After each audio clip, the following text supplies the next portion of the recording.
السلام علیکم۔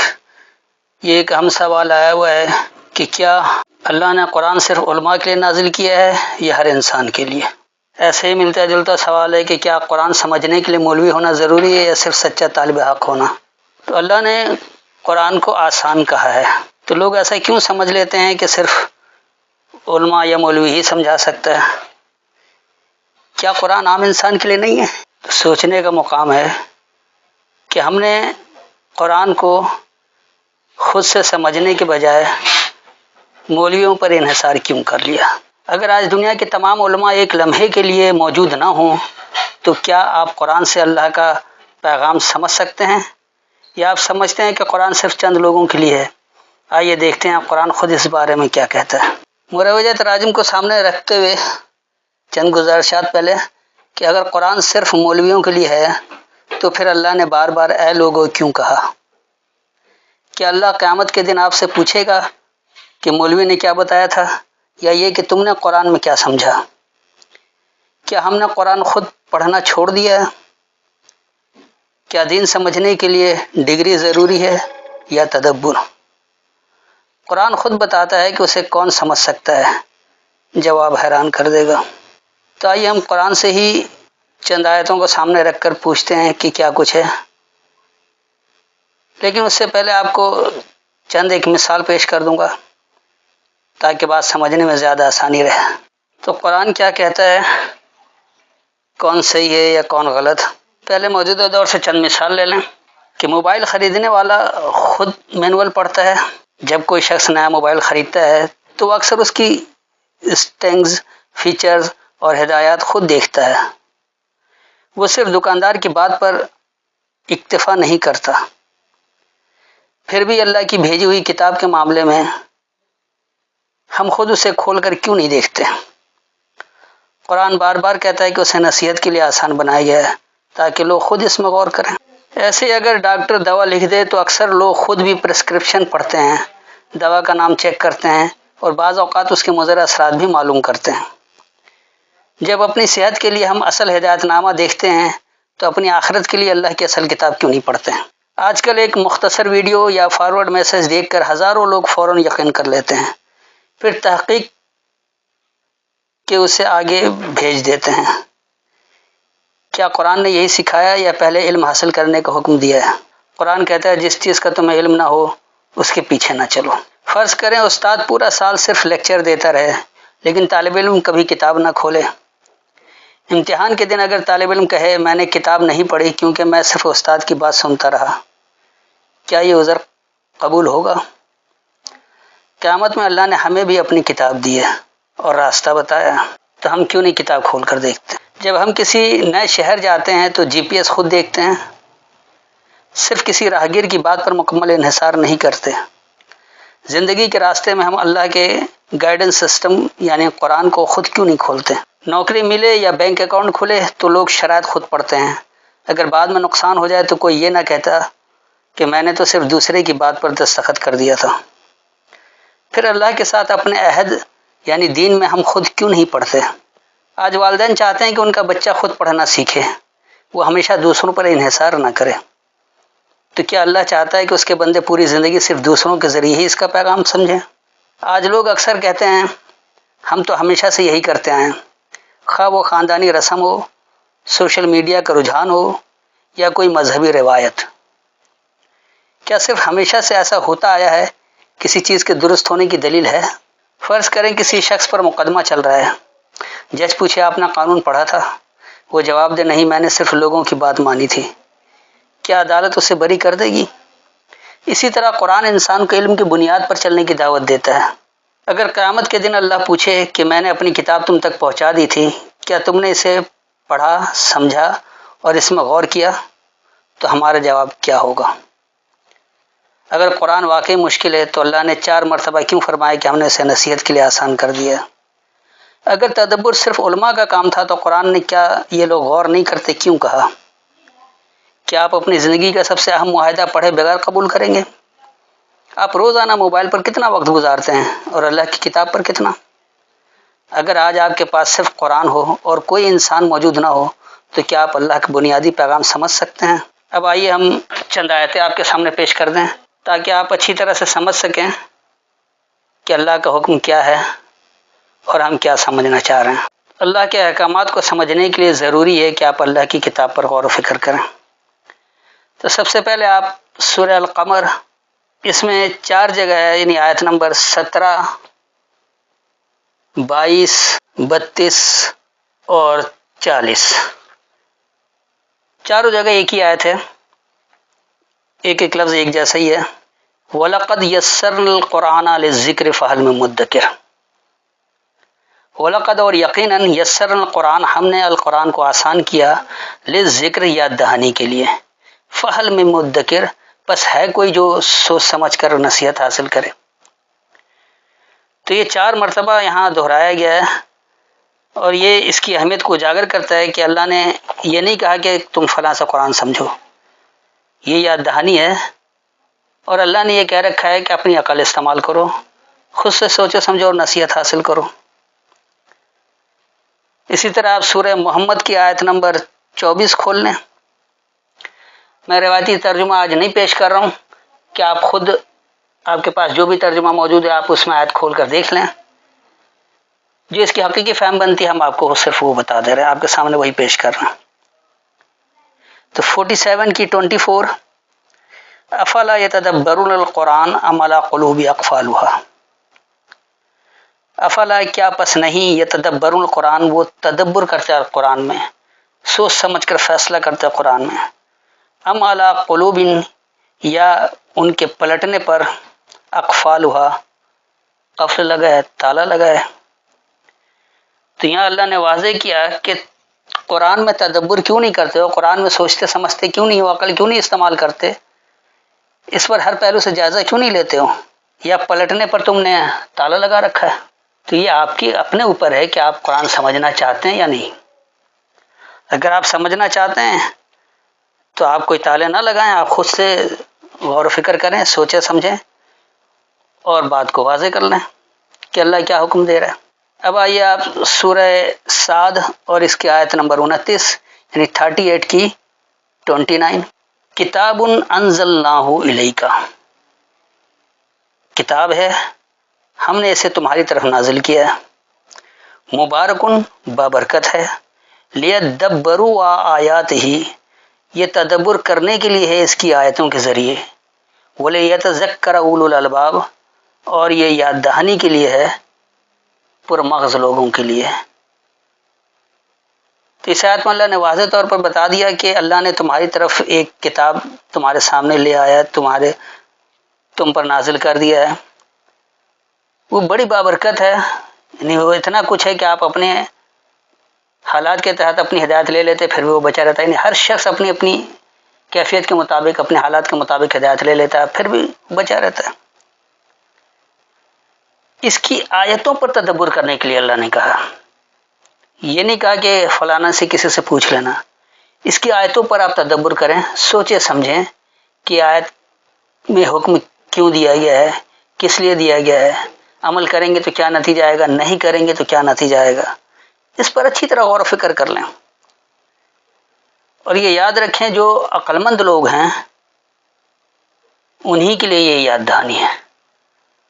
تو اگر آپ نے قرآن کو ہدایت نامہ سمجھ رکھا ہے کہ اللہ کی ہدایت ہے، یہاں سے آپ کو ہدایت لینی ہے، تو یاد رکھیے کہ آپ کو قرآن کھول کر اس کی ہدایت لینی پڑے گی اور آپ کو خود سوچنا پڑے گا کہ آپ کیا سوچ رہے ہیں اور کیا کچھ بات ہو رہی ہے۔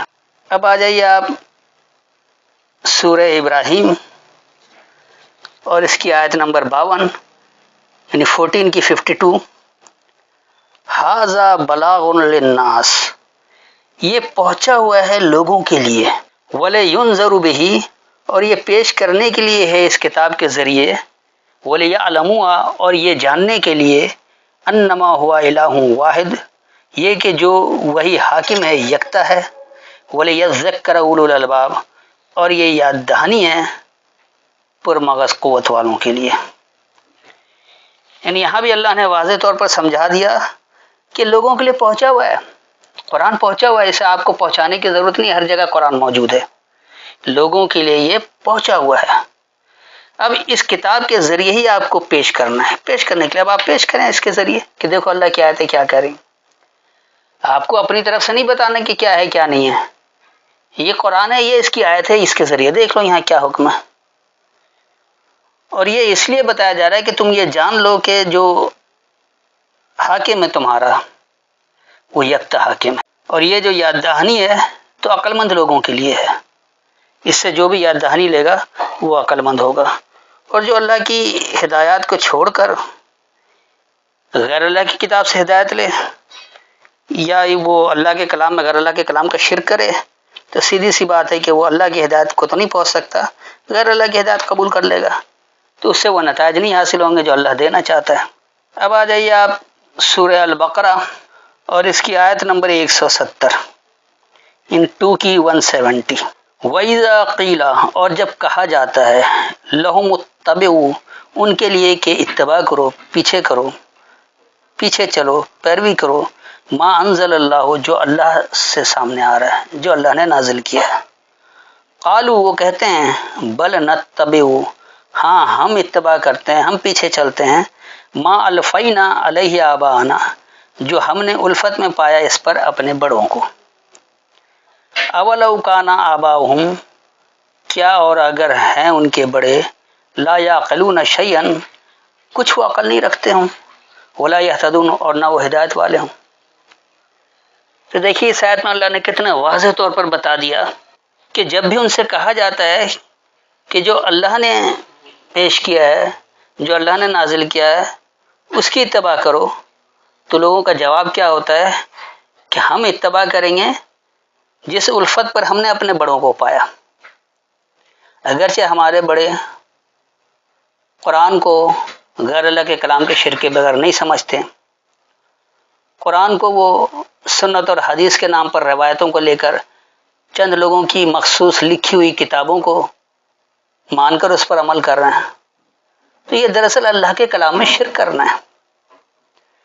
اللہ کی احسن الحدیث سامنے ہوتے ہوئے اب غیر اللہ کی لہو الحدیث کو پکڑ رہا ہے۔ تو یاد رکھیے کہ اللہ کی کتاب میں ہدایت ہے، اللہ کی حدیث میں ہدایت موجود ہے، اللہ کی کتاب القرآن میں ہدایت موجود ہے، اس کی آیتوں کے ذریعے آپ کو اپنے ہر عمل کا جائزہ لینا ہے، بجائے اس کے کہ آپ اللہ کی کتاب کو ایک طرف کر دیں اور کہہ رہے ہیں اس کو سمجھنے کے لیے ہمیں فلاں کتاب کے سہارے کی ضرورت ہے، چاہے وہ کوئی بھی ہو۔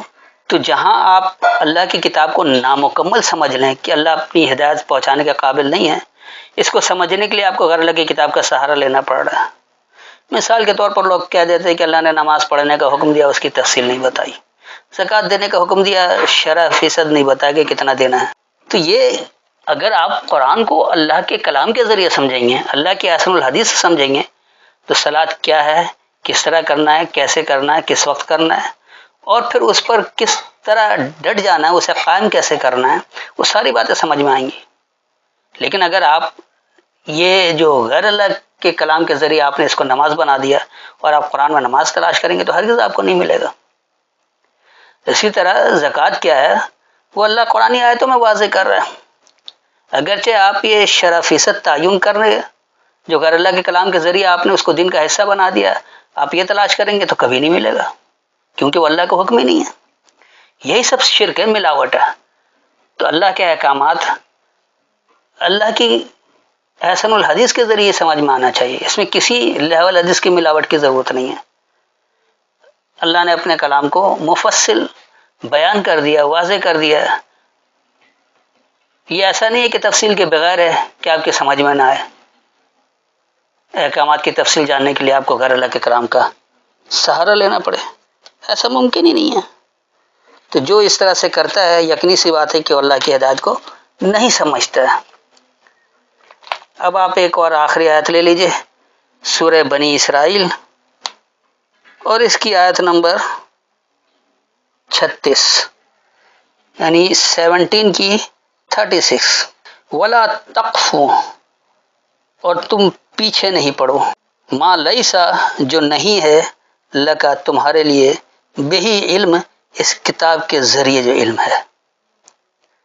ان السمع، بے شک خاص سننا، والبصر، اور خاص بصیرت لینا، والفؤاد، اور پھر سوچ سمجھ کر فیصلہ کرنا، کل اولئک، ہر ایک یہی کانا ہے انہو مسئولا، اس کے بارے میں سوال کیا جائے گا۔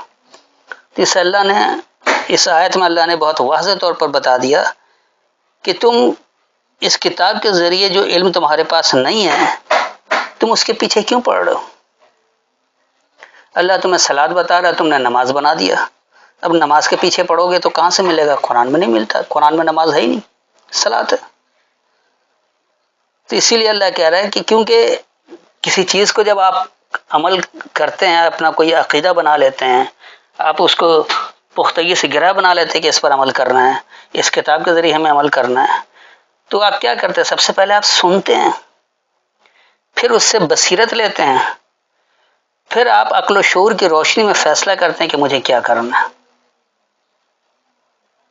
تو ہر ایک یہی ہے، اس کے بارے میں سوال کیا جائے گا کہ تم نے کیا سنا، اس سے کیا بصیرت حاصل کی، اور پھر اپنے عقل و شعور سے تم نے کیا فیصلہ کیا۔ تمہارا سوال تو اسی کے بارے میں ہوگا کہ تم نے ایسا عمل کیوں کیا، قرآن موجود تھا، اس سے کیوں نہیں تصدیق کیا۔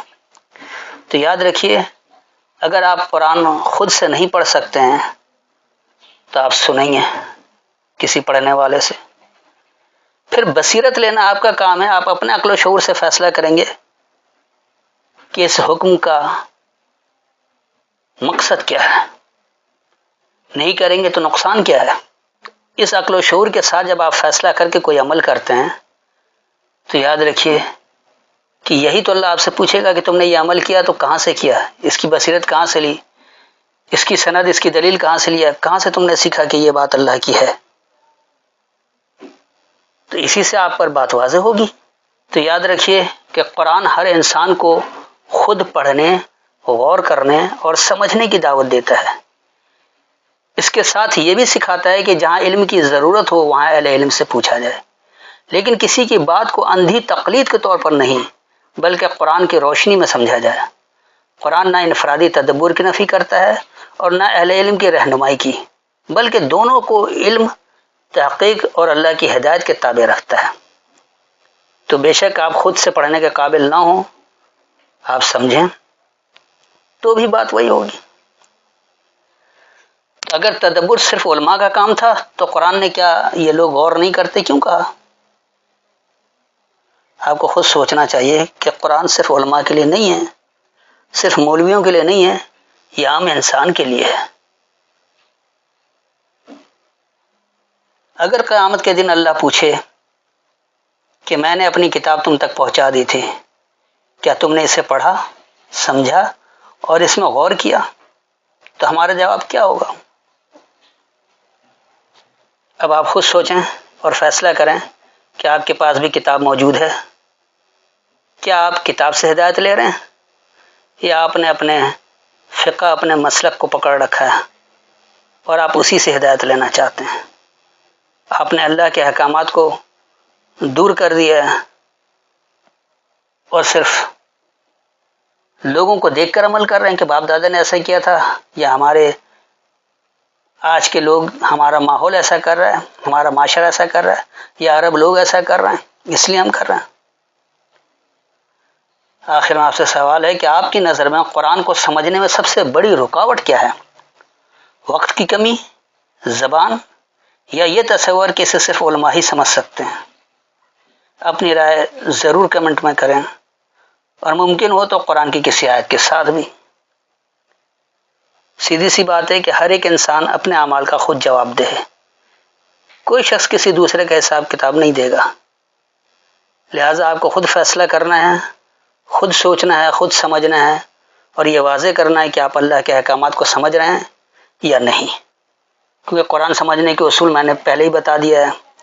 اس میں آپ یہ بھی کر سکتے ہیں کہ اللہ کی کتاب میں کوئی اختلاف نہیں آنا چاہیے، اور بھی بہت کچھ باتیں ہیں، لیکن میں نے آسان پیرا میں آپ کو سمجھا دیا کہ ان اصولوں کو آپ اپنے سامنے رکھیں اور قرآن خود سے سمجھیں۔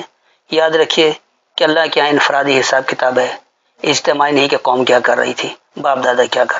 کوئی بھی سوال کرنا ہو تو آیت کے حوالے سے اپنا سوال دہرا سکتے ہیں، وقت ملنے پر آپ کو دوبارہ جواب دے دیا جائے گا۔ السلام علیکم۔